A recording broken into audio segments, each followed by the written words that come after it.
আল্লাহ বলে প্রত্যেকটা নাফরমান পাপী সেদিন হাসরের ময়দানে আল্লাহকে বলবে, আল্লাহ আপনি আজকে হাসরের মাঠে আমার ছেলে মেয়েগুলোকে জাহান্নামে দিয়ে দেন, স্ত্রীকে জাহান্নামে দিয়ে দেন, আমার ভাই বোনদেরকে জাহান্নামে দিয়ে দেন, আমার পাড়া পড়শিকে জাহান্নামে দিয়ে দেন, জমিনের সমস্ত মানুষকে জাহান্নামে দিয়ে দেন, তবু আমারে বাঁচায় দেন। কি পরিমাণ স্বার্থপর,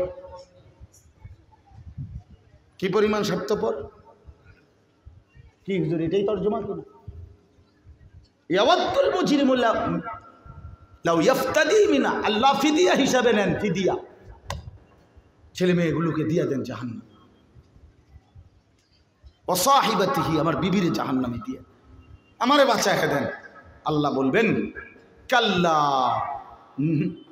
বাটফার, সবখানে বাটফারি না, এটা হাসরের মাঠ, এটা তোমার সিটারির জায়গা, এটা দুনিয়া না। 30 টাকা দিয়ে তুমি ঘুষ দিয়ে যাইবা গা, হ্যাঁ তুমি কি মনে করছো টাকা 200 দিয়ে ধরাই দিয়া ছুটতে লাইবা? কিতা, এটা হাসরের মাঠ, এটা হাসরের মাঠ। কাল্লা, কখনোই না। ইন্নাহা লাযা, আল্লাহ বলে আজকে জাহান্নামের আগুন, লেলিহান আগুনের শিখা ধাউ ধাউ করে জ্বলছে। নাযাআতাল লিশাওয়া, আল্লাহ বলবেন নাফরমান এক্ষুনি তোকে জাহান্নামে ফেলা হবে, আর ফেললে প্রথম মিনিটেই তোর শরীরের গোশত চামড়া জাহান্নামের আগুন খসে ফেলে দিবে, ভুনা করে ছিঁড়া ফেলবে। এখন দেখবি বেঈমান, এখন দেখবি কারে সাজদা দেশ নাই, কারে সাজদা দেশ নাই। এখন দেখবি একটা লাথি দিয়ে যখন ফেরেশতা জাহান্নামে ফেলবে তখনই টের পাবি নাফরমান কারে সেজদা দেশ নাই। কিছুক্ষণের মধ্যে ইনশাআল্লাহ আমাদের পরম শ্রদ্ধেয় শায়েখ আরিফ বিল্লাহ হাকিমুন নফস আল্লামা মুফতি মুশতাকুন নবী কাসিমি হুজুর বয়ান করার জন্য ইনশাআল্লাহ আসবেন।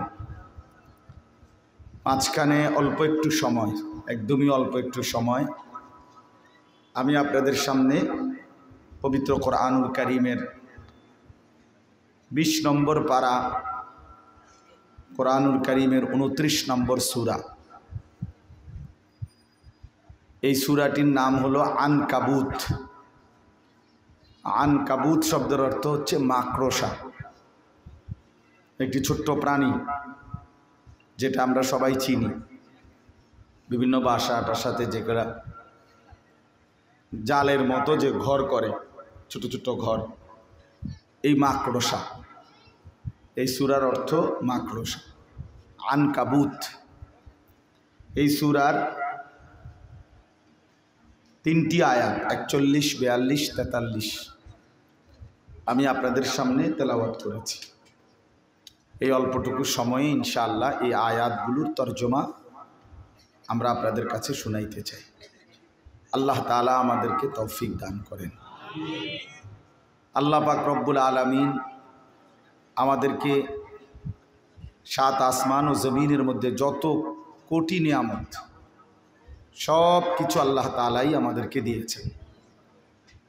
সমস্ত কিছু আল্লাহ তাআলা দেয়া। হুয়াল্লাযী খালাকা লাকুম মা ফিল আরদি জামিআ, আল্লাহ তাআলা বলেন যে আল্লাহই তোমাদের জন্য জমিনের সব কিছু বানিয়েছেন। সাখখারা লাকুম মা ফিস সামাওয়াতি ওয়াল আরদ, আল্লাহ তাআলা বলেন আসমান ও জমিনের সব কিছু আল্লাহ তাআলাই তোমাদের ব্যবহারের উপযোগী অধীনস্থ করে দিয়েছে। এই হাতে ধরা মোবাইলটা নিয়ে যদি এরকম একবার লারেন, উঠান, নামান, এই ফাইজলামি করলে তো এইটাই হবে আর কি।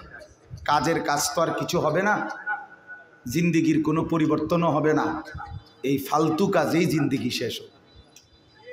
জীবনটাই এই মোবাইলের উপরেই শেষ। কয়েকজনে বৈশা বৈশা মাশাআল্লাহ মানে আকাম করার তো সারা সব জায়গায়, তো এইখানেও এটা বয়ে বয়ে ঘুরাইতে আছে। মানে জিন্দিগির মূল উদ্দেশ্যই বুঝছে যে মোবাইলটা, এটারে নিয়ে সারা দিন রাত কোনো ভদ্রতা, এখানে ওলামায়ে কেরাম আছে, বয়স্ক মানুষ আছে, তালেব এলেম আছে, কিছুর কোনো পরোয়া নাই। আমি আর আমার মোবাইল, খালাস। এরপরে অন্য কোনো কিছুর দিকে তাকাইবার মতো কোনো ফিকির মানসিকতা আমার মধ্যে নাই। এই এক মানসিকতা আমাদেরকে চাইপা বসে, ভূতের মতো, জিনের মতো। বর্তমান মোবাইলের এই আসক্তিটা, এটা জিন ভূতের আসক্তির চাইতে বেশি। জিন ভূত ধরলে যেমন হয়, তার চাইতে ভয়। ছেলে পেলেদের মধ্যে কোনো আকল বিবেক নেই, যেখানে সেখানে যখন তখন ফিকির একটাই, একটা ছবি তুলবে। এবার এটা হুজুর হোক, পাবলিক হোক, গরু হোক, ছাগল হোক, যেটা হোক সেটা। মোবাইলের মধ্যে কিছু উঠাইতে পারাটাই হলো সার্থকতা, এটাই জীবনের সফলতা। এত ফালতু কাজে মোমেন জিন্দেগি নষ্ট করে না।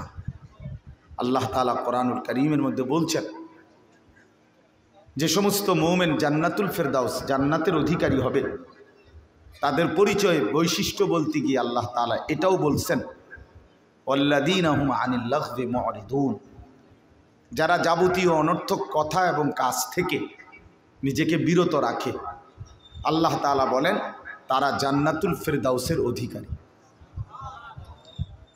কোরআনুল কারীমে আল্লাহ তাআলা বলছেন, আমার অত্যন্ত মায়ার বান্দা কারা? আল্লাহ তাআলার প্রিয় বান্দা, আদরের বান্দা, ইবাদুর রহমান, মায়ার বান্দা। এই এদের পরিচয় বলতে গিয়ে আল্লাহ তাআলা একটা পরিচয় এটাও বলছেন, ওয়া ইদা মাররু বিল্লাগবি মাররু কিরামা, যে কোনো অনর্থক কথা এবং কাজের পাশ দিয়ে তারা যখন যায় তো ভদ্রচিতভাবে এড়িয়ে যায়, মানে সেখানে বসে না, অংশগ্রহণ করে না, বরং পাশ কাইটা চলে যায়। আল্লাহ তাআলা বলেন এরা আমার অত্যন্ত আদরের মায়ার বান্দা। উলাইকা ইউজজাউনাল গুরফা, আল্লাহ তাআলা বলেন আমি তাদের জন্য আমার জান্নাতের কামরা, ঘর বিনিময় হিসেবে দেব। এজন্য অনর্থক কাজ না করা, শুধু ওলামায়ে কেরাম যখন উপস্থিত আছে তখন এই হাতে ধরা এই মোবাইলগুলো নামায় ফেলে। এত সুবিধা, নিজে দিল থেকে কিছু কথা শুনলে, নিজের কলিজার মধ্যে গ্রহণ করলে এটা লাভ বেশি। আমি কি ফায়দা হবে আরেকজনকে দেখাইলাম যে আমি এটা ওয়াজ এটা উঠাইছি, হুজুরের ছবি উঠাইছি, তো কি হবে এতে? কি হবে? কার কি দেখা কে কি করে? শুধু ছেলে পেলেদের, নওজোয়ান কিশোর তরুণদের এই এক মানসিকতা, যখন যেখানে দাঁড়াবে সারাক্ষণ একটাই নেশা, ছবি তুলবে।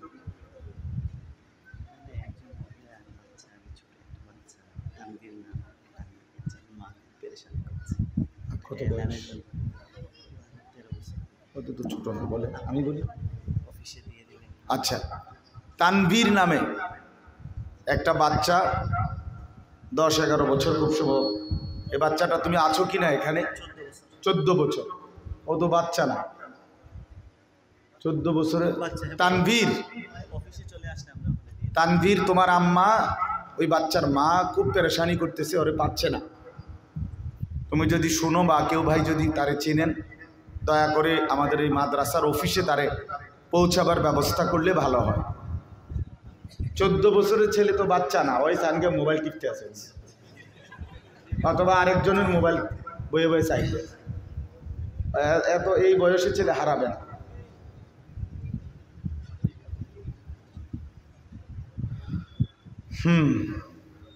আপনার মক্কা শরীফ, আল্লাহর ঘরের চারদিকে যে তাওয়াফ করে আমরা দেখছি, এবং মা বাপ যে তারা, মা বাবা স্বামী স্ত্রী তাওয়াফ করে, আর মনে করেন এই 5-6 বছরের বাচ্চা তাদের সাথে আল্লাহর ঘরে আসছে। এই বাচ্চাটারে এই তাওয়াফের জায়গার কোনো এক পাশে দিয়া বসায় দিছে একটা বড় মোবাইল দিয়া। এই বাচ্চা 2 আঙ্গুলে গেমস খেলতেছে বা কিছু করতেছে, মোবাইল টিপতেছে, আর হেরা তাওয়াফ করে। বাচ্চারে নষ্ট করে হেরা আল্লাহরে রাজি করে। এই হলো বিবেক। পরে আমি আমার সাথে যারা ছিল আমি তা করে বললাম যে তারা দুইজনে মিল্লা তার বাচ্চারে যেই যন্ত্র দিয়ে দিছে এর যদি জিনভূত আসে হেরে এখান থেকে হারাবে না, সে এখানেই থাকবে। 3 দিন পরে আইয়া হলেও দেখবো যে হেরে মোবাইলে টিপতে আছে। এই হলো মানসিক সাংঘাতিক অবস্থা, সাংঘাতিক অবস্থা। কি মাদ্রাসার ছাত্র কি স্কুলের ছাত্র সবাই বরবাদ, সবাই বরবাদ। এমন এক পাগলা নেশা, কাউরে বুঝানো যায় না, কাউরে থামানো যায়। আহা, একদিন বুঝবে সবাই, একদিন ব্যবহারকারীও বুঝবে, অভিভাবকও বুঝবে, কিন্তু সেদিন আর ফিরবার সময় হবে। একদিন আফসোস করবে জিন্দেগির উপরে যে হায়, জীবনের সুন্দর সময়টা কেন নষ্ট করে দিলাম, যখন সুস্থ ছিলাম, সবল ছিলাম, শরীর স্বাস্থ্য সব কিছু স্বাভাবিক ছিল। আসলে বাস্তবতা হইল নওজোয়ান বয়স যারা 17, 18, 20 বছর, 25 বছর, এই বয়সে 3 রাত না ঘুমাইলেও টের পাওয়া যায়, কিন্তু এর অবশ্যই প্রভাব 40 বছরের পরে পরিলক্ষিত হয়। মানুষের পরিশ্রম, মেহনত অথবা গাফলত এটার আসর পরে 40-এর পর। এই জন্য এটা খুব গুরুত্বপূর্ণ। আলহামদুলিল্লাহ এখানে অনেক অভিভাবক আছেন।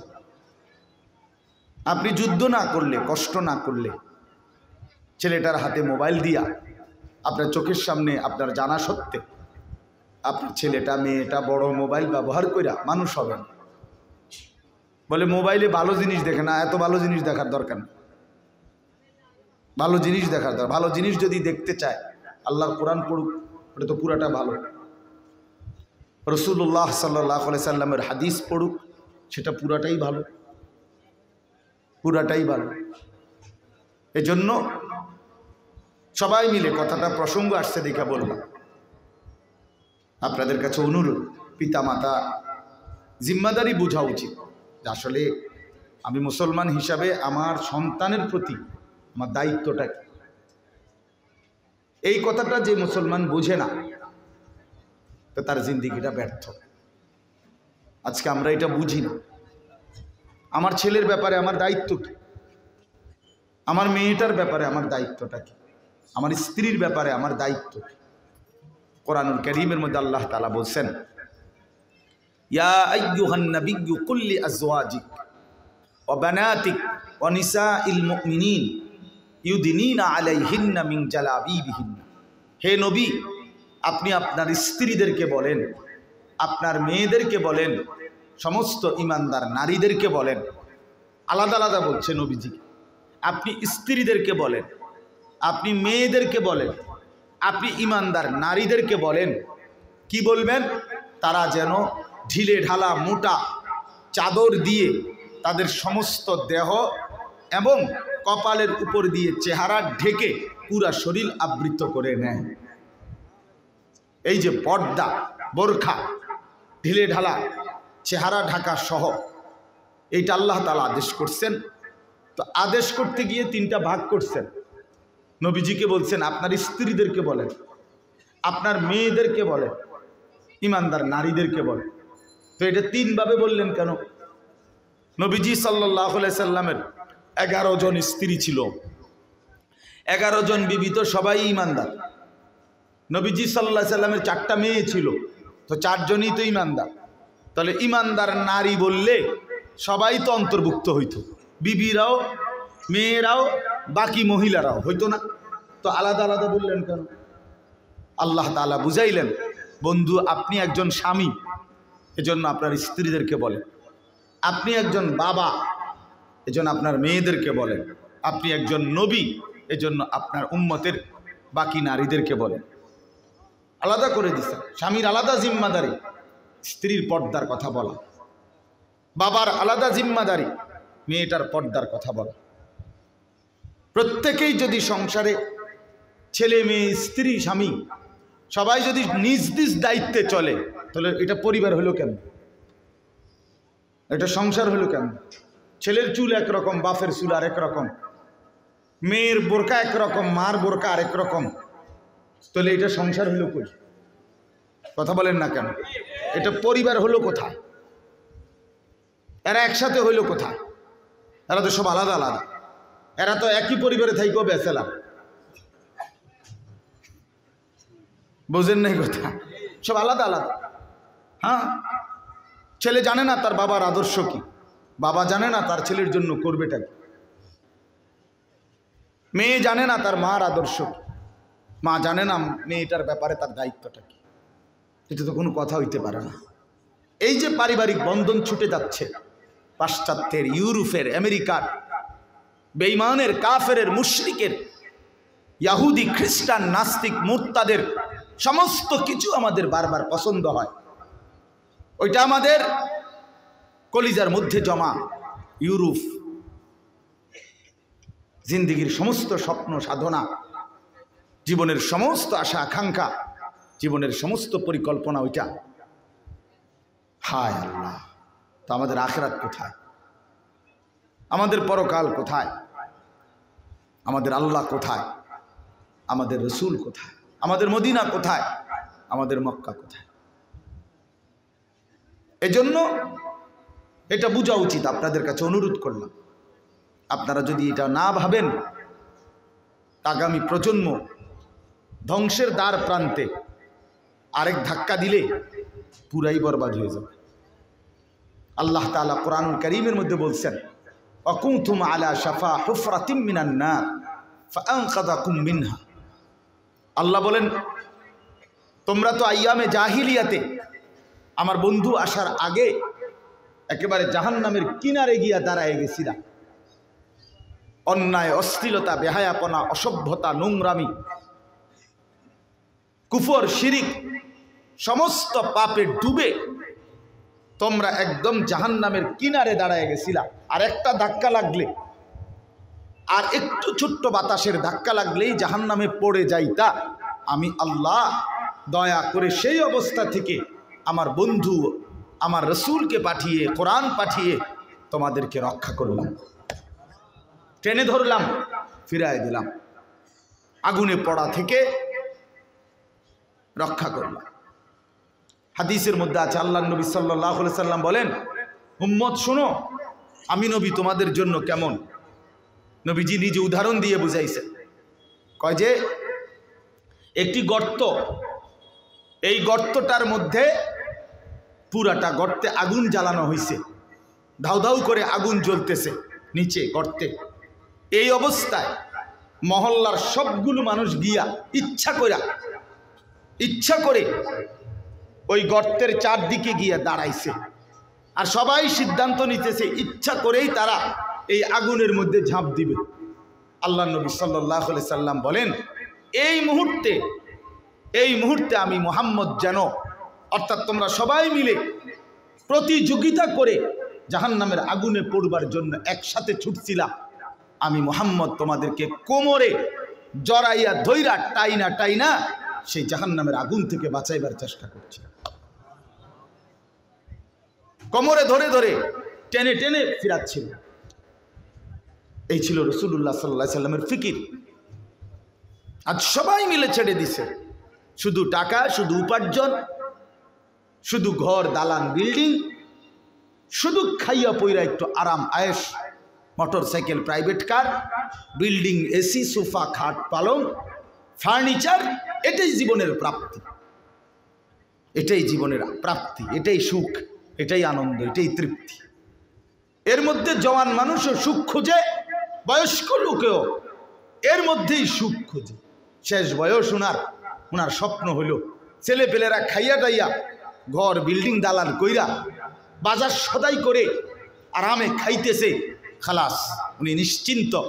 এবার উনি কবরে গেলেও ওনার আর কোনো টেনশন নাই, তারা বাজারের অসুবিধা হবে না, তার খাট পালং, সোফা, ফার্নিচারের সমস্যা হবে না, অতএব নিশ্চিন্ত।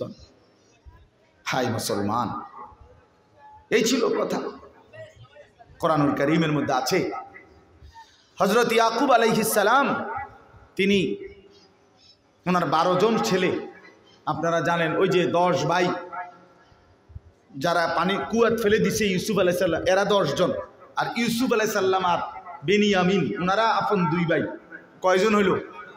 এই 12 জন সন্তান ইয়াকুব আলাইহিস সালাম ইন্তেকালের পূর্ব মুহূর্তে 12 জন ছেলেকে চারপাশে একত্র করে মৃত্যুর পূর্বে জিজ্ঞেস করছেন, মা তা'বুদুনা মিন বাদি, ছেলেরা বলো আমার মৃত্যুর পরে তোমরা কার ইবাদত করবে, আমি এটা জানতে চাই। গোলামি করবে কার সেটা বলো, ইবাদত করবে কার? ক্বালু না'বুদু ইলাহাকা ওয়া ইলাহা আবাইকা ইব্রাহিম ওয়া ইসমাঈল। ছেলেরা নিশ্চিন্তে বলল, আব্বা কোনো পেরেশানি করবেন না, আপনার ইন্তেকালের পরেও আমরা আপনার যিনি ইলাহ এবং আপনার পূর্বপুরুষ ইব্রাহিম ইসমাঈল ইসহাক ওনাদের যিনি ইলাহ আমরা তার ইবাদতই করে যাব। ওয়া নাহনু লাহু মুসলিমুন, আমরা আল্লাহর অনুগতই থাকব, আপনি টেনশন করবেন না। এই কথা বলার পরে ইয়াকুব আলাইহিস সালাম নিশ্চিন্ত হয়েছে। তাহলে এক বাবা সন্তানদের জন্য মৃত্যুর পূর্বে শেষ ফিকির করছেন, আমার সন্তানদের ইবাদত কি হবে,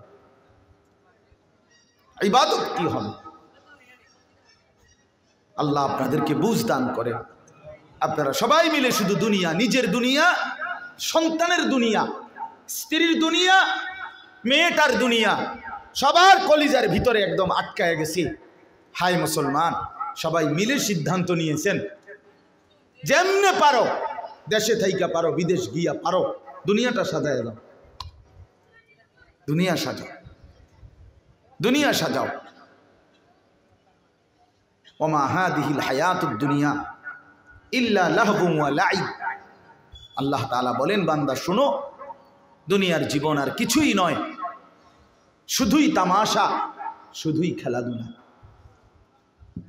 ওয়া ইন্নাদ দারাল আখিরাতা লাহিয়াল হায়াওয়ান, আখিরাতের ঘর জান্নাত সেটাই কেবল জীবন, প্রকৃত অর্থে বেঁচে থাকা। বাঁচবা যেদিন সেদিন, জান্নাতে যাইবা যেদিন, তৃপ্তি পাবা সেদিন, স্বস্তি মিলবে সেদিন, মনের চাওয়া পূরণ হবে সেদিন, যেদিন জান্নাতে যাইবা। ওয়াকালুল হামদুলিল্লাহিল্লাযী আযহাবা আন্নাল হাযান ইন্না রাব্বানা লাগফুরুন শাকুর। আল্লাহ তাআলা কোরআনে বলেন, জান্নাতি বান্দা জান্নাতে প্রবেশ করে বলবে, আল্লাহ আপনার প্রশংসা করছি, আজকে আমার জীবনের তরে সমস্ত চিন্তা দূর হলো। তাহলে আপনার ছেলেগুলো সব বিদেশ যাওয়ার পরে আপনার চিন্তা দূর হলো না মিয়া? আপনার জান্নাতি যেদিন হলো সেদিন চিন্তা দূর হলো। আল্লাহ কোরআনে শিখাইছে, আযহাবা আন্নাল হাযান। তাইলে একথা ছিল বাস্তবতা। আল্লাহ তাআলা বারবার বলছেন, ইয়া আইয়ুহাল্লাযীনা আমানু মা লাকুম ইযা ক্বিলা লাকুম ইনফিরু ফি সাবিলিল্লাহ ইসসাকালতুম ইলাল আরদ। আল্লাহ তাআলা বলেন, বান্দা হলোটা কি? আরে মুমিন, কি হলো তোমার? তোমারে যখন বলা হয় আল্লাহর রাস্তায় বের হও, জানবাজি রাখো, আল্লাহর জন্য জীবন বিলিয়ে দেওয়ার জন্য বের হও, ইসসাকালতুম ইলাল আরদ, তোমরা তখন মাটি কামড়াইয়া, জমিন কামড়াইয়া, দুনিয়াটারে কামড়াইয়া আঁকড়াইয়া ধরে রাখো, আঁকড়াইয়া ধরে। সময় নাই, সময় নাই, আখিরাতের জন্য সময় নাই, পরকালের জন্য। সামান্য সিএনজি চালায়, আরে অটো চালায়, চা দোকানদার কদ্দুর বন বেচে আর বিড়ি বেচে, এক কাপ চা বেচে, এই বেটারও এক ওয়াক্ত নামাজ পড়ার সময় নাই। কত বড় বেখবর, কত বড় গাফেল, কত বড় নিকৃষ্ট মানুষ, চিন্তা করে দেখে। সময় নাই, দিন রাত মোবাইল টিপতেছে, আল্লাহর ঘর মসজিদে আজান হইতেছে, তার সামনে দিয়া মানুষ মসজিদের মধ্যে ঢুকতেছে, এত সুন্দর যুবক 18-20 বছরের মুসলমানের বাচ্চা, কিন্তু এই হাইওয়ান একটা ওয়াক্ত নামাজ পড়ে না। এটা কোন মানুষের বাচ্চা? এটা কোন মুসলমানের সন্তান? এটা ওই মার জিন্দেগিটার ফায়দাটা কি? ওই বাবার জীবনের অর্থ কি? এই সন্তানের জীবনের অর্থ কি? যে হাইওয়ান নামাজ পড়ে না, ওইটা কি সন্তান বানাইলেন আপনি? আপনার জীবনের পাওয়াটা কি মিয়া? জিন্দেগি মানে ভাতের থালা শুধু? আল্লাহ তাআলা বলেন, তোমাদের হলোটা কি? তোমরা মাটি কামড়াইয়া ধরো, দুনিয়া কামড়াইয়া ধরো, আরাদিতুম বিল হায়াতিদ দুনিয়া মিনাল আখিরাহ। আল্লাহ বলেন তাহলে কি বান্দা আখিরাতের বিপরীতে দুনিয়ার এই জীবন পেয়েই সন্তুষ্ট হয়ে গেলা? ছাড়বো তো? আখিরাত লাগবে না তো? চলবে তো? ঠিক আছে, চললে তো ভালো, চললে তো ভালো। আমরা তাফসীরে পড়ছি ফেরাউনও আল্লাহরে বলছিল, আল্লাহ আমার আখিরাত লাগবে না, আমরা দুনিয়ায় বেজ্জতি করো না, আখিরাত লাগবে। আবু তালেব বলছিল, আবু তালেব নবীজি সাল্লাল্লাহু আলাইহি সাল্লামের যেই চাচা, আপনারা সবাই জানেন নবীজির সবচেয়ে বেশি সহযোগিতা করছে, কিন্তু কালেমা পড়ে নাই। শেষ মৃত্যুর পূর্বে আল্লাহ নবী সাল্লাল্লাহু আলাইহি সাল্লাম যখন কাঁদতেছিলেন আর বারবার বারবার বলতেছিলেন, চাচা কালেমা পড়েন, কালেমা পড়েন, কালেমা পড়েন, কানে কানে বলেন, আওয়াজ ছাড়া বলেন, তাইলে আপনি জাহান্নামের আগুন থেকে বেঁচে যাবেন। চাচা আপনি যদি কালেমাটা না পড়ে যান, কেমনে আগুনে আপনি পুড়বেন, আমি সইব কেমনে? এই তখন কিতাবে আছে মিয়া, নবীজির চাচা আবু তালেব শেষ মুহূর্তে নবীজিকে বলছে, ভাতিজা আন্নারু খায়রুম মিনাল আর। আহা, বলছে ভাতিজা মানুষের কাছে বেজ্জতি হওয়ার চাইতে আগুনে পোড়া জাহান্নামে জ্বলা ভালো। আন্নারু খায়রুম মিনাল আর, আর মানে লজ্জা। মানুষের কাছে বেজ্জতি হওয়ার চাইতে আপনি মানুষের কাছে শরম পাইবেন দেখা আপনার মেয়ের বিয়ার অনুষ্ঠানটার মধ্যে সমস্ত আল্লাহর নাফরমানি করছেন শুধু মানুষকে খুশি করানোর জন্য। আপনি জানেন এর বিনিময়ে জাহান্নাম। আপনার মনে মনে হলো এটা আগুনে পুড়লে পুড়লাম, কিন্তু মানুষের মনে কষ্ট দেওয়া যেত না, মানুষ বাচ্চাদের মনে কষ্ট দেওয়া যাবে না। ওরা একটু ফুর্তি করতে লাগছে, ফুর্তি করুক, প্রয়োজনে জাহান্নামে যাক। ওরা একটু বেপর্দা হইতে লাগছে, আমার বউ বাচ্চাগুলো হোক হোক, জাহান্নামে যাইবে তো যাক, জাহান্নামে গেলে আর কি করমু, আগুনে পুড়লে কি করমু, তার চাইতে কিন্তু সামাজিক অবস্থান তো ধরে রাখতে হইবে। মানুষে কি তা করবো না, মানুষে কি বলবে, সমাজ কি বলবে?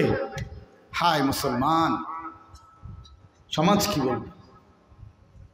হাসরের ময়দানে এই মানুষগুলো কেউ আপনাকে চিনবে না। ওয়ালা ইউসআলু হামিমুন হামিমা ইউবাসসারুনাহুম। রব্বুল আলামিন বলেন হাসরের ময়দানে প্রত্যেক পরিচিত জন একে অপরকেই সচক্ষে দেখবে, কিন্তু কোনো বন্ধু কোনো পরিচিত জন অপর কোনো পরিচিত জনকে কিছুই জিজ্ঞেস করবে না। আপনি কি মনে করেন? মনে করেন আপনারা এখানে সিলেটের এই আশপাশের মানুষ, এখানে আপনারা তো আর নর্থ বেঙ্গলের মানুষ না, কথা বলেন না কেন? আপনারা চীন জাপানের মানুষ, এখানকার মানুষ। এই হাসরের ময়দানও আপনারা দাঁড়াইবেন, এই আপনারা বুঝেন নাই কথাটা? আমারে কিন্তু লন্ডনের মানুষের সাথে দাঁড় করাইতো না, আমি কিতাম লন্ডনের মানুষের দাঁড়াবো, হেরার আমি চিনি।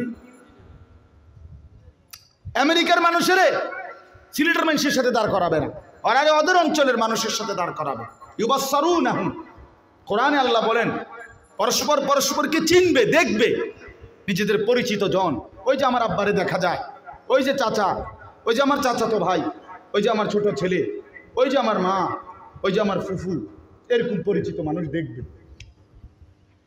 ওই যে আমার ছাত্র জীবনের বন্ধু, ওই যে আমার স্কুল জীবনের ক্লাসমেট, এইভাবে দেখবে, চিনবে, কিন্তু কেউ কাউকে এক বিন্দু কথা জিজ্ঞেস করবে না। ইয়াওয়াদ্দুল মুজরিমু লাউ ইয়াফতাদি মিন আযাবি ইয়াউমিইদিন বিবানিহি ওয়া সাহিবাতিহি ওয়া আখিহি ওয়া ফাসিলাতিহি আল্লাতী তু'বি ওয়া মান ফিল আরদি জামিআ সুম্মা ইউনজি। আল্লাহ বলে প্রত্যেকটা নাফরমান পাপী সেদিন হাসরের ময়দানে আল্লাহকে বলবে, আল্লাহ আপনি আজকে হাসরের মাঠে আমার ছেলে মেয়েগুলোকে জাহান্নামে দিয়ে দেন, স্ত্রীকে জাহান্নামে দিয়ে দেন, আমার ভাই বোনদেরকে জাহান্নামে দিয়ে দেন, আমার পাড়া পড়শিকে জাহান্নামে দিয়ে দেন, জমিনের সমস্ত মানুষকে জাহান্নামে দিয়ে দেন, তবু আমারে বাঁচায় দেন। কি পরিমাণ স্বার্থপর, কি পরিমাণ স্বার্থপর! কি হুজুর এটাই তর্জমা করি? ইয়াওয়াদ্দুল মুজরিমু লাউ ইয়াফতাদি মিন, আল্লাহ ফিদিয়া হিসাবে নেন, ফিদিয়া, ছেলে মেয়েগুলোকে দিয়ে দেন জাহান্নাম। ওয়া সাহিবাতিহি, আমার বিবিরে জাহান্নামে দিয়ে আমারে বাঁচায় দেন। আল্লাহ বলবেন কাল্লা,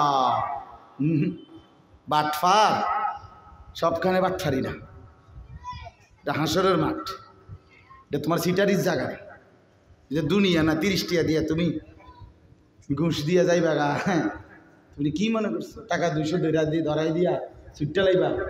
কিতা, এটা হাসরের মাঠ, এটা হাসরের মাঠ। কাল্লা, কখনোই না। ইন্নাহা লাযা, আল্লাহ বলে আজকে জাহান্নামের আগুন, লেলিহান আগুনের শিখা ধাউ ধাউ করে জ্বলছে। নাজ্জাআতাল লিশ-শাওয়া, আল্লাহ বলবেন নাফরমান এক্ষুনি তোকে জাহান্নামে ফেলা হবে, আর ফেললে প্রথম মিনিটেই তোর শরীরের গোশত চামড়া জাহান্নামের আগুন খসে ফেলে দিবে, ভুনা করে ছিঁড়া ফেলবে। এখন দেখবি শুধু বেঈমান, এখন দেখবি কারে সাজদা দেশ নাই, কারে সাজদা দেশ নাই। এখন দেখবি একটা লাথি দিয়ে যখন ফেরেশতা জাহান্নামে ফেলবে তখনই টের পাবি নাফরমান কারে সেজদা দেশ নাই,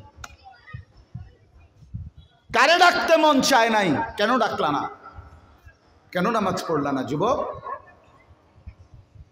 নওজোয়ান, জওয়ানি নষ্ট করে ফেললা, নারী দেখতে দেখতে, ছবি দেখতে দেখতে, উলঙ্গ দৃশ্য দেখতে দেখতে, ভিন নারীর কথা কল্পনা করতে করতে এমন সুন্দর জীবন মানুষের শেষ করে দেয়।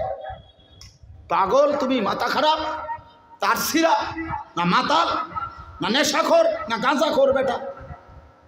সুস্থ সবল মানুষ, পবিত্র মায়ের দুধ খাইছে, যে মুসলমানের ঘরে জন্ম নিছে, সে এত মাতাল হবে কেন? এত পাগল হবো কি লেগে?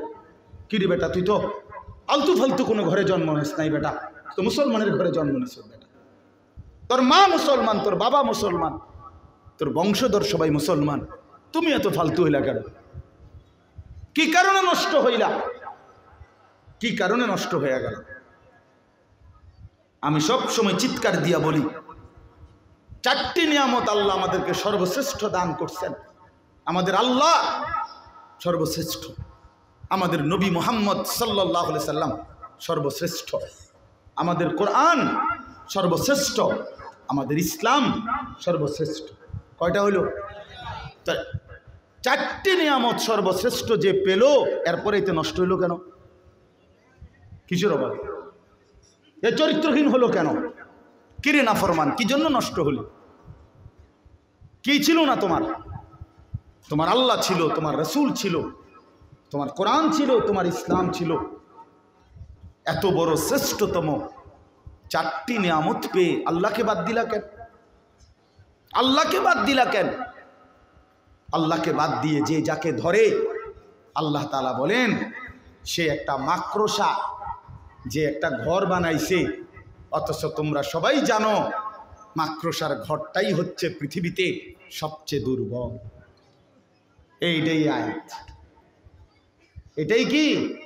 মাসালুল লাযীনা ইত্তাখাযু মিন দুনিল্লাহি আউলিয়া কামাসালিল আনকাবুত ইত্তাখাযাত বাইতান ওয়া ইন্না আওহানাল বুয়ুতি লাবাইতুল আনকাবুত।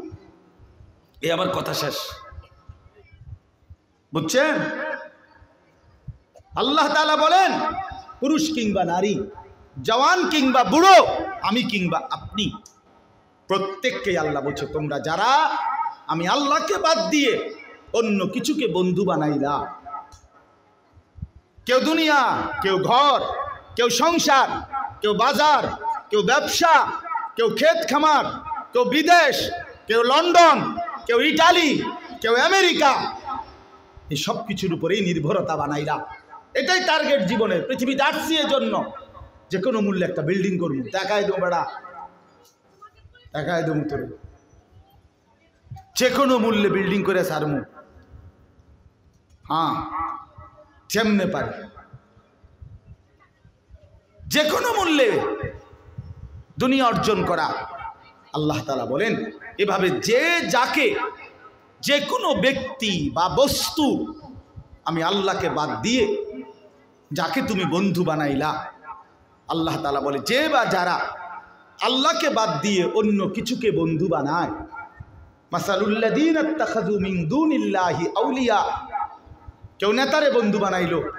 উনি আছে আমাদের একজন, আমি কুমিল্লা মিয়া, আমার কুমিল্লায় দেখছি সারা নিজ নির্বাচনী এলাকায় পোস্টার লাগাইছে।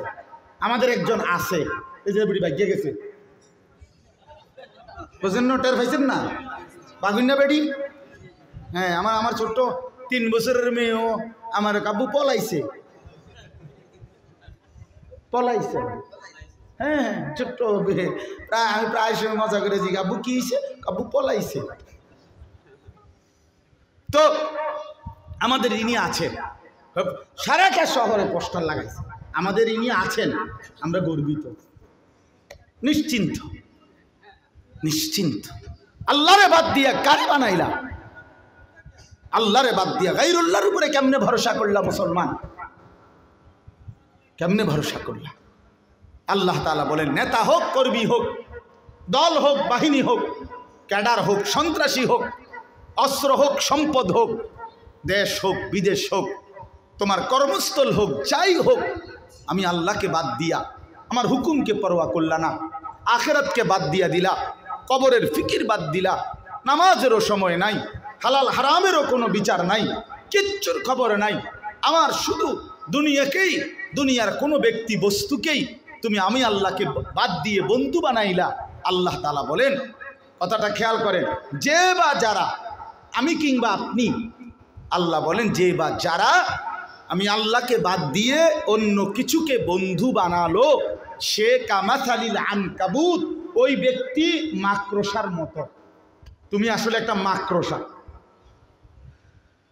তুমি মূলত কি বলেন না, মাকড়সা, মাকড়সা, তুমি একটা মাকড়সা।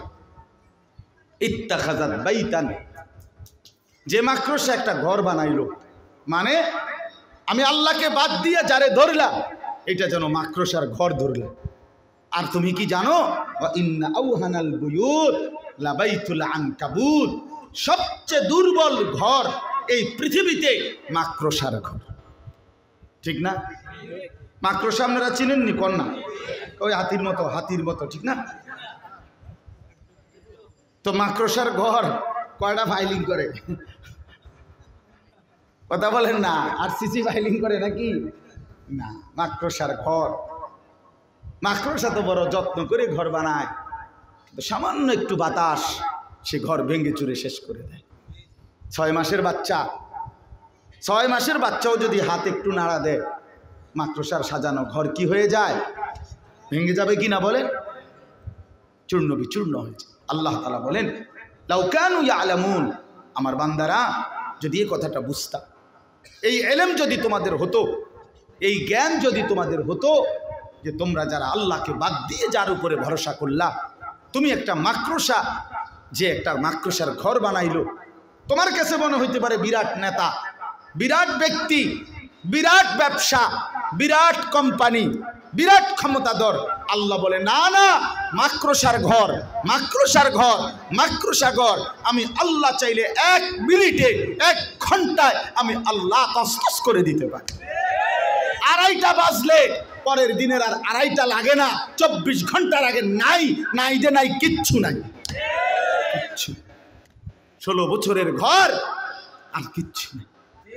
16 বছরের সাজানো সংসার সবই ঠিক আছিল, সব জায়গায় ক্লিয়ার, সব জায়গায় ক্লিয়ার, কোনো জায়গায় কোনো ভেজাল নাই। আল্লাহ বলেন, না না, তুমি তাকাইছো চারিদিকের নিরাপত্তা, তুমি আসমানের নিরাপত্তা দেখো নাই। আল্লাহ বলেন, তুমি জানো না প্রকৃত নিরাপত্তা তো আমি আল্লাহ দিয়ে থাকি। ওয়াজআলুকুম খুলাফা আল আরদ, আল্লাহ তাআলা বলেন, জমিনে আমার প্রতিনিধি হিসাবে থাকার সুযোগ আমি করে থাকি। কে করে? আমাদের বিল্ডিং, আপনার ক্ষমতা, আপনার দল? না না না না। এজন্য আল্লাহ তাআলা বলেন, যুবক ভাই তোমাদেরকেও বলি, একটা জিন্দেগি কেন ভাইয়া মোবাইলটার উপরে জীবনটা সঁপে দিলা?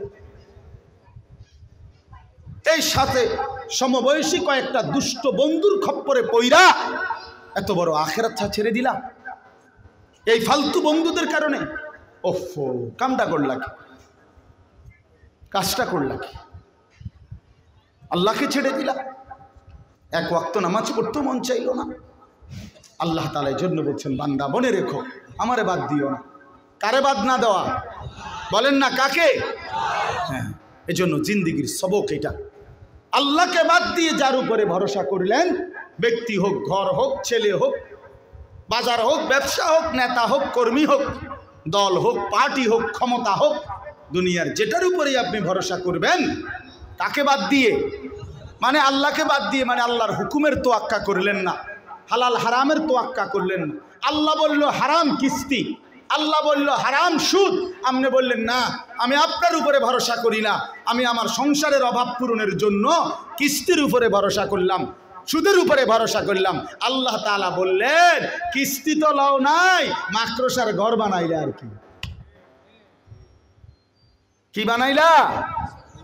দেখবা সেই ঘর উড়ে যাবে, সে ঘর উড়ে যাবে। ইন্নাল্লাহা ইয়ালামু মা ইয়াদউনা মিন দুনিহি মিন শাই। রব্বুল আলামিন বলেন নিশ্চয়ই আমি আল্লাহ জানি তোমরা আমি আল্লাহকে বাদ দিয়ে যে যেই কোনো বস্তুকেই ডাক দাও, আমি সব দেখি, সব জানি, সব শুনতে পাই। খাজারে ডাকো আর গাজারে ডাকো,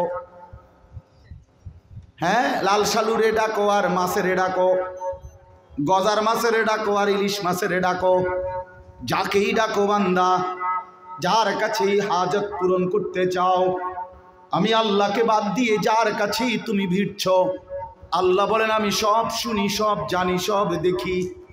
আল্লাহ বলেন বান্দা শোনো কিন্তু ওয়াহুয়াল আজিজুল হাকিম, কোনো দিকে ডাক দিয়ে লাভ নাই, কোনো দিকে চেয়ে লাভ নাই, বরং একমাত্র ক্ষমতাবান শুধুই আমি আল্লাহ। কে? দিলে আমি দেব, না দিলে আমি দেব না। ওই গাছের মধ্যে লাল হুতা বান্ধিয়া জি হইতো না, কথা বলেন না? গাছের গোড়ার মধ্যে লাল সুতা বান্ধিয়া ফুত হবে না। আমার কাছ থেকে চাও, দিলে আমি দেব, না দিলে আমি দেব, আমি দেব, আমি দেব। আমি যাকে চাই ছেলে দেই, আমি যাকে চাই মেয়ে দেই, আমি যাকে চাই ছেলে মেয়ে দুইটাই দেই। ইয়াহাবু লিমান ইয়াশাউ ইনাসা ওয়া ইয়াহাবু লিমান ইয়াশাউ যুকুর। আল্লাহ বলেন আমি যাকে ইচ্ছে করি মেয়ে দেই, আমি যাকে ইচ্ছে করি ছেলে দেই। আও ইউযাওয়িজুহুম যুকরানা ওয়া ইনাসা, আমি যাকে চাই ছেলে মেয়ে দুইটাই দেই। ওয়া ইয়াজআলু মান ইয়াশাউ আকীমা, আমি যাকে চাই একটাও দেই। চারোটাই করে কে? মেয়ে দেয় কে? ছেলে দেয় কে? ছেলে মেয়ে দুইটাই দেয় কে? একজনও দেয় না কে? আমার বড় ভাইয়ের 4 ছেলে, আমার মেজো ভাইয়ের 2 ছেলে, আমার 2 ছেলে 2 মেয়ে। তো বিচিত্র না? কথা বলেন না কেন? বিচিত্র কি না? তুই কার ফয়সালা? আল্লাহর ফয়সালা, আল্লাহর ফয়সালা, অন্যের কাছে চেয়ে লাভ। আল্লাহ বলেন ওয়াহুয়াল আজিজুল হাকিম, আল্লাহই ক্ষমতাবান, তিনি প্রজ্ঞাময়, তিনি প্রজ্ঞাময়।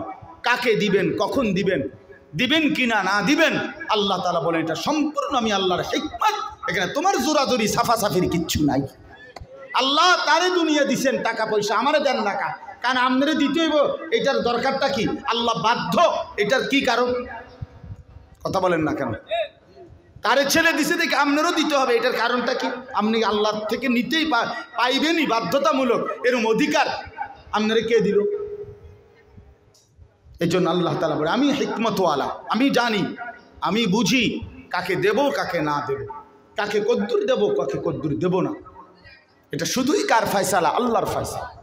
ওয়াতিলকাল আমসালু নাদরিবুহা লিন-নাস, আল্লাহ তাআলা বলেন এভাবেই আমি আল্লাহ তাআলা একেবারে প্রকাশ্য উদাহরণের মাধ্যমে তোমাদের মানুষদের কাছে দৃষ্টান্ত দিয়ে থাকি, আমারে চিনাবার জন্য, আমার তাওহীদ বুঝাবার জন্য, আমার দিকে বান্দা তোমাকে ফিরাবার জন্য আমি আল্লাহ স্পষ্ট উদাহরণ দিয়ে বুঝাইলাম যে আমারে বাদ দিয়া তোমার কাছে দুনিয়ার যত বড় শক্তিকেই তুমি ধরো না কেন, এটা আসলে মাকড়সার ঘর। এটা আসলে কিসের ঘর বলেন না? আমেরিকা মাকড়সার ঘর, ইটালি মাকড়সার ঘর, লন্ডন মাকড়সার ঘর, জাতিসংঘ মাকড়সার ঘর, এর কোনোটার কাছে সমাধান নেই। এজন্য মুজাহিদিন যারা আল্লাহর রাস্তায় যারা জানবাজি রাখে, এই যে ইসরায়েলের কুত্তাদের সাথে যারা যুদ্ধ করছে, প্রতিদিন তাজা রক্ত দিচ্ছে, তারা এটা কলিজার মধ্যে বিশ্বাস করছে যে পৃথিবীর কারো কাছে কোনো মিটিং ফিটিং দিয়া সমঝোতা হবে না, তাজা খুনের উপরে কালেমার বিজয় উঠবে ইনশাআল্লাহ। ইয়াহিয়া সিনওয়ারের রক্ত বৃথা যাবে না, ইসমাইল হানিয়ার রক্ত বৃথা যাবে না ইনশাআল্লাহ, কোনদিনও না। ফিলিস্তিনের জমিনে কালেমার পতাকা উড়বেই উড়বে, উড়বেই উড়বে, উড়বেই উড়বে, উড়বেই উড়বে ইনশাআল্লাহ, কোনো সন্দেহ নাই,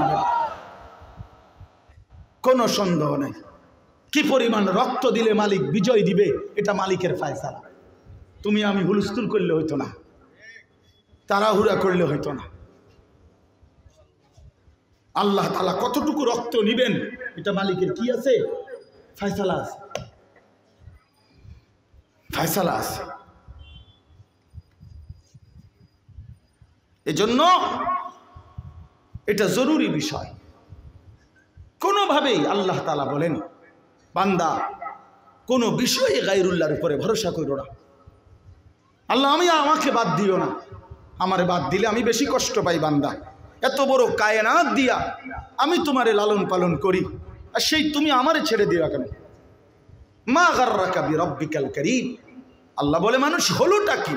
আমার মতো দয়ালু, আমার মতো মেহেরবান রব লালন পালনকারীকে কেমনে ভুলে গেল, কেমনে ভুলে গেল? আচ্ছা, আমার যদি আল্লাহ এভাবে হাত বুলাইয়া বলে, আনিস সারাটা দিন আমি এত বড় সৃষ্টি জগৎ দিয়ে তোমারে লালন পালন করলাম, কেমনে মাগরিবের নামাজটা পড়লাম, তখন কি হবে? এক মা যদি ছেলেটাকে বলে, আব্বা তোরে 2টা বছর আমি দুধ খাওয়াইলাম, তোরে আমি 9টা মাস কোলে পেটে ধারণ করলাম, তুই আমারে ভুলে গেলি কেমনে? আচ্ছা বলেন না, বিবেক আছে যার, সেই সন্তান মাথা নোয়ায় ফেলবে না নাকি? আল্লাহ তাআলা যদি বলে, আল্লাহ যদি আমাদের যুবক ভাই তোমাদেরকে যদি আল্লাহ বুকে আগলাইয়া পিঠে হাত দিয়ে যদি আল্লাহ বলে, বান্দা আমি এত বড় পৃথিবী দিয়ে লালন পালন করলাম, বিনিময়ে আমার একটা সেজদা দিলা না, কোনোদিন ফজরের নামাজ পড়লা না, কেন পড়লা না? তুমি শোনো না কোনোদিন ফজরের আজান? তুমি জানো না মুসলমানের উপরে ফজরের নামাজ ফরজ? কথা বলেন, কথা বলেন, তো কেন পড়লেন? কেন পড়লেন? ঘুমের কাছে হেরে গেলেন, দোকানের কাছে হেরে গেলেন, ব্যবসার কাছে হেরে গেলেন, অটোরিকশার কাছে হেরে গেলেন, সিএনজির কাছে হেরে গেলেন, চা দোকানের কাছে হেরে গেলেন, কর্মস্থলের কাছে হেরে গেলেন, সামান্য দুনিয়াবি ব্যস্ততার কাছে হেরে গেলেন, নামাজের জামাত ছেড়ে দিলেন, 5 ওয়াক্ত নামাজ ছেড়ে দিলেন, আল্লাহকে প্রত্যাখ্যান করলেন। কেমন হলো এটা? কেমন হলো? চলেন আমরা সিদ্ধান্ত নেই। আল্লাহ তাআলা বলেন, দেখেন, ওমা ইয়াকিলুহা ইল্লাল আলিমুন। এই শেষ কথা আল্লাহ তাআলা বলেন যে এই আমি আল্লাহ যে বুঝাইছি কথাটা, যে আমারে বাদ দিও না সর্বাবস্থায়, সুখে কিংবা দুঃখে, আনন্দ কিংবা বেদনায়, তুমি পাও বা না পাও, সর্বাবস্থায় আমি আল্লাহকেই বন্ধু বানাও, আমার দিকেই ফিরে থাকো। আল্লাহ বলেন, এই কথাটা বাস্তবিক অর্থে বুঝতে পারবে তারা সত্যিকার অর্থে আলেম যারা। কোরআন সুন্নাহর ইলম আল্লাহ তাআলা যাদেরকে দান করছেন তারাই প্রকৃত পক্ষে তাওহীদ, আখিরাত, পরকাল এটা বুঝতে পারে। এই যে আয়াতের অর্থ, আমা ইয়াকিলুহা ইল্লাল আলিমুন। আল্লাহ বলেন, আমার এই কথাগুলো বুঝবে প্রকৃত অর্থে তারা আলিমুন, আলেম যারা, ইলম শিখে যারা। এজন্য আমরা এই মাদ্রাসাগুলোর মধ্যে আমরা তাওহীদ শিখাই, রিসালাত শিখাই, আখিরাত শিখাই। ছোট্টবেলা থেকেই আমরা নুরানির প্রথম বাচ্চাকে যেই হাদিসটা পড়াই, তখন আমরা প্রথম হাদিস পড়াই, আখলিস দীনাক ইয়াকফিকাল আমালুল কালিল। ঈমান খাঁটি করো, আল্লাহর প্রতি ভরসা মজবুত করো, বিশুদ্ধভাবে আমল করো শুধু আল্লাহর জন্য, তাইলে অল্প আমলেই নাজাতের জন্য যথেষ্ট। প্রথম দিন বাচ্চাটাকে আমরা মালিকের সাথে জুড়ে দিই। মালিক আল্লাহর সাথে জুড়ে দেই। 6 বছরের বাচ্চা কলিজার ভিতরে আমরা বলি ইখলাসের সাথে বিশুদ্ধভাবে আমল করো, বন্দিগি করো, সেজদা করো, গোলামি করো শুধু আল্লাহর জন্য। এই জন্য আল্লাহ বলেন যারা আলেম, যাদেরকে কোরআন সুন্নাহর ইলম দেওয়া হয়েছে, তারাই আমার তাওহীদ প্রকৃত অর্থে বুঝতে পারে, আখিরাত বুঝতে পারে। তাদের কাছে আখিরাত, যার ইলম কোরআন সুন্নাহর যত বেশি, আখিরাত তার কাছে তত সামনে। এই জন্য আমরা কিতাবে পড়ছি সাহাবায়ে কেরাম যেন 24 ঘন্টা আখিরাতকে সামনে দেখে দেখে জিন্দেগি কাটাইতেন, আখিরাতকে যেন সচক্ষে দেখতেন। আমি যেমন আপনাদেরকে দেখি, আপনারা যেমন আমাকে দেখেন, সাহাবায়ে কেরাম আখিরাতকে এভাবে দেখতেন, এভাবে কে দেখতেন। এই জন্য আল্লাহ তাআলা বলেন ইলমওয়ালারা, ইলমওয়ালা তাওহীদ বুঝে, রিসালাত বুঝে, সে বুঝে জিন্দেগির একমাত্র কর্তব্য, অল্প হোক বেশি হোক, সুখে থাকি দুঃখে থাকি, আল্লাহ থেকে ছুটা যাবে না, আল্লাহকে বাদ দেওয়া যাবে না। এজন্য আলহামদুলিল্লাহ আমাদের মাদ্রাসাগুলোর মধ্যে কোরআন সুন্নাহর যে ইলম পড়ানো হয়, নিঃসন্দেহে আমরা আমাদের মালিকের সাথে সম্পৃক্ত থাকার জন্য এটা পড়াই, আখিরাতের ফিকিরে পড়াই। আপনি আমগো মাদ্রাসার পড়ালেখা, এটার লাভ লোকসান দুনিয়া দিয়ে মাফরে হবে না। আমরা দুনিয়ার হিসাবের লাইগা পড়াই এরা। আপনি কি, আমি বললাম আমি এখানে ফসল ফলাই নাই, এই ক্ষেতে আমি ধান লাগাই নাই, আপনি আমার 3 মাস পরে আইসা যদি বলেন ধান কাটো না কা, আপনি বেকুব না? কথা বলেন না কেন? আমি ধান লাগাইছি না এখানে, আপনি আমার কোন ধান কাটো না কা, আমি ধান কাটবো কই থেকে? আমি লাগাইছি নি ধান। কথা বলেন না কেন? তা আমি তো লাগাই নাই ধান, আপনি আমার ধান কাটতে বলেন কেন? আমি তো দুনিয়ার জন্য করিয়ে নাই বেটা, আপনি আমার বিল্ডিং এর হিসাব করেন কেন? আপনি আমার গাড়ি বাড়ির হিসাব করেন কেন মিয়া? আমি তো এই জন্য পড়ি নাই। আমার 1 অক্ষর কোরআনের, আমার একটি সিজদা ভাতের জন্য। কথা বলে না? কোরআনুল কারীমের তেলাওয়াত আমাদের মাদ্রাসায় আমরা বাচ্চাদেরকে যে শিখাই, ভাতের জন্য না, একটা বিল্ডিং এর জন্য। কই ভাত তো আল্লাহ তাআলা বেঈমানরাও খাওয়ায়, হিন্দু, বৌদ্ধ, ইহুদি, খ্রিস্টান, নাস্তিক, মুরতাদ, এদেরকেও তো আল্লাহ তাআলা দুনিয়া দেয়। খানা তো কুত্তাও খায় মিয়া, বিড়ালও খায়, গরুও খায়, ছাগলও খায়। দুনিয়া তো সবাই ভোগ করে, করে না? ঘুম সবাই যায় না? পেশাব পায়খানা সমস্ত প্রাণী করে না? যৌন চাহিদা সমস্ত প্রাণীর পূরণ হয় না, নইলে গরু ছাগলের বাচ্চা হয় কেমনে? কথা বলেন না কেন? তো যৌন চাহিদা সবার পূরণ হয়নি? ভাতের চাহিদা, পেটের চাহিদা সবার পূরণ হয় কিনা? ঘুমের চাহিদা সবার পূরণ হয় কিনা? তো এটার মধ্যে বিশেষত্ব কি? আল্লাহর রহমতে হুজুর আপনার দোয়ায় 1 বালতি ভাত খাইছি। তো কি 1 বালতি ভাত খাইছি? আরে বাপরে, কি শুনাইলেন? আমনে ভাত 1 বালতি খাইয়া ফেলছেন, মানে কিছে? ভাত খাইলে কিছে? আপনি 1 বালতি ভাত খাইয়া আপনি লাভ মারলেন। হাতি 250 কেজি খাবার একদিনে খায়, এটা গবেষকদের কথা। হ্যাঁ, 290 লিটার পানি একদিনে পান করে। তখন মাতবুরি করেন কীর্তন। আমি চিড়িয়াখানায় দেখছি, চিড়িয়াখানায় বাঘ গোস্ত দিছে, গরুর গোস্ত। বুঝি গেছি ভাই কদ্দুর? কয় হুজুর এই 2 বেলা জঙ্গলে যেভাবে খায় ওইভাবে তো আর দেওয়া যায় না, হ্যাঁ, চাহিদা মতো। আমি বলি আপনারা এখানে কদ্দুর দেন? কয় যে প্রতিদিন 2 বেলা একটি বাঘকে গড়ে 20 থেকে 22 কেজি গরুর গোস্ত দেন, মানে 2 বেলা 40 কেজি, 1 মণ। আপনারা একদিনে 20 কেজি গোস্ত খাইয়ে 1 বসা খাইবেন, এমন ভাগ্যবান একজন হাত উঠান। আপনার এই গোস্ত কিনা খাওয়াই এত বাইর যাম, মরলে মরছি, টেহা গেলে যাক কন খারাপ, কালকে থাকমু দরকার হইল। আপনারে গোস্ত 20 কেজি কিনা খাওয়াইয়া ছবি উঠাইয়া তার বাইর যাম। বলেন বলেন, পারবেন? কথা বলেন না, পারবেন? তো কি দুনিয়া ভোগ করলেন? আমার বুঝাই বলেন, আপনি দুনিয়া কি ভোগ করছেন? শুধু শুধু শুধু শুধু আখিরাত ছেড়ে দিলেন। এই ছোট্ট একটা ঘাটের মধ্যে কদ্দুর ঘুম যান, ছোট্ট একখান বাথরুমের মধ্যে কদ্দুর পেশাব পায়খানা করেন। আর কয়টা ভাত তরকারি খান, শাক সবজি ডাল, এই তো ট্যাঙ্গা, এই তো সামান্য খান। আর কি ভাইয়া দুনিয়া আহামরি কি ভোগ করছেন? এই সামান্য দুনিয়া ভোগ করার জন্য এই কয়টা মাছ আর গোশত তরকারির জন্য, এই একটি ছোট্ট রুম আর ঘর, এই সামান্য একটু রাত কাটাবার জন্য এত বড় অনন্তকালের আখিরাত ছেড়ে দিলেন। ছেলেটারে আল্লাহর কোরআন থেকে বঞ্চিত করলেন, মেয়েটাকে আল্লাহর কোরআন থেকে বঞ্চিত করলেন, নিজেরাও নামাজ রোজা বন্দিগির থেকে বিচ্ছিন্ন হয়ে গেলেন। এটা বুদ্ধিমানের কাজ না।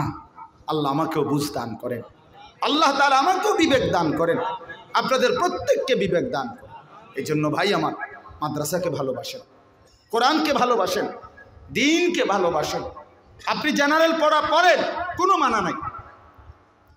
বাংলা, অঙ্ক, ইংরেজি, পদার্থ, জীববিজ্ঞান পড়তে নিষেধ করি না আমরা, কিন্তু আপনি যেটা পড়তে গিয়ে আল্লাহর কোরআন থেকে বঞ্চিত হবেন কেন? সেজদা থেকে বঞ্চিত হবেন কেন? কি পড়ালেখা করলেন যে পড়ালেখা আপনার আল্লাহ চিনাইল না? কতর বৈশা ফেসাব করা শিখাইল না? কি পড়ালেখা করলেন? একটা সেজদা শিখাইল না। আপনি কি পড়লেন?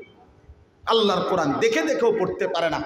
আমার তো পরিষ্কার ফতুয়া, এটা আমার ব্যক্তিগত কথা, আর মত, এটা আমার একান্ত ব্যক্তিগত কথা, যে আল্লাহর কোরআন জওয়ান বৃদ্ধ নারী পুরুষ যারা কোরআন শরীফ দেখে দেখেও পড়তে পারে না, সাইয়া সাইয়াও পড়তে পারে না সহি শুদ্ধ, আমার দৃষ্টিতে ওই লোক বোবা বোবা বোবা। বেটা তুমি কথাই বলতে জানো না, জীবনে কোনো কথাই জানো না, তো এই জবানের কোনো মূল্যই নাই তোমার, যে জবান মালিকের নাম নিতে পারে না। যার দেওয়া জবান, কার কালাম পড়তে পারো না, তো কি পড়া জীবন? যার দেওয়া চোখ, সেই চোখে সেই মালিকের কালামই দেখলেন না। আপনি দেখছেন কি তামিয়া? কি দেখছেন জীবনে? এই জন্য আল্লাহর কোরআন শিখেন, দ্বীন শিখেন। বাবাদেরকে বলি, পর্দার আড়ালের মা বোনদেরকে বলি, আল্লাহকে বাদ দিবেন না। সন্তানের ভবিষ্যৎ আপনি ফিকির করেন না। আপনি 1 ঘন্টা পরের পৃথিবীর খবর আপনি জানেন না। জানেন? কথা বলেন না কেন? তো আপনি কীর্তেন চিন্তা করেন সন্তানের ভবিষ্যৎ? আপনি চিন্তা করবেন সন্তানের আখেরাত, আপনি চিন্তা করবেন নিজের আখেরাত। সেটাই হলো ফিকির। আমার ছেলেটা বুড়া বয়সে কি খাবে, 30 বছর পরে কি খাবে, 40 বছর পরে কি খাবে, আপনি এই ভবিষ্যতের চিন্তা করেন। কীর্তেন যেই বাবা, যেই আল্লাহ মায়ের পেট থেকে এই সন্তানটাকে নির্ধারিত গতিতে এই পর্যন্ত আনলো, তিনি বুঝি 30 বছর পরে আর পারত না? কথা বলেন না কেন? 20 বছর পরে আর খাওয়াই পারত না? তো যেদিন মায়ের স্তন থেকে দুধ দিয়ে এই 2টা বছর যে আল্লাহ এই বাচ্চাটাকে দুধ পান করাইলো, সেদিন আপনি কই ছিলেন? সেদিন আল্লাহ তাআলার দেওয়া মায়ের বুকের এই দুধটুকু ছাড়া সন্তান বাঁচত কিভাবে? এই জন্য আল্লাহকে ছাড়তে নাই। আমার পরিষ্কার কথা, ঘুরে ফিরে একই কথা আমি বলতে চাচ্ছি। আপনারা মাদ্রাসাকে ভালোবাসেন, দ্বীনকে ভালোবাসেন। এই দারুত তাহফিজ ও তালিম এই সিলেটের বুকে আজকে যতদিন থেকে আল্লাহ পাকের দয়ায় আমাদের আশা, না হয়তো আজকে 8-10 বছরের মতো, এই সব সময় প্রথম থেকেই যেই মাদ্রাসাটাকে আমরা আমাদের নিজের মনে করি, আমার শায়েখ আল্লামা মুফতি মুশতাকুন নবী সাহেব হজরত সহ আমরা প্রথম আইসা যেই মাদ্রাসাতে উঠতাম এবং সব সময় এখানেই উঠতাম, এখান থেকেই অন্যত্র যাইতাম। আমাদের এই মাদ্রাসাটা হলো এই মাদ্রাসা দারুত তাহফিজ ও তালিম মাদ্রাসা। আলহামদুলিল্লাহ, এটা আমাদের একটা মহব্বতের মাদ্রাসা। আজকে অনেক দিন যাবৎ মাদ্রাসাটা কষ্ট করেই ভাড়া বাড়িতে আল্লাহ পাকের দয়ায় তালেব ইলমদেরকে দ্বীন শেখাচ্ছে, আল্লাহর কোরআনের খেদমত করতেছে। মনে রাখেন, আপনারা সবাই এখানে বসছেন, আমি আপনাদের কাছে বিনীত অনুরোধ, মাদ্রাসার জন্য বাস্তবিক অর্থেই একটা ছোট জায়গা দরকার। একটি নির্ধারিত নিজস্ব জায়গা হলে মাদ্রাসাটা আরও একটু পরিসর বড় হবে।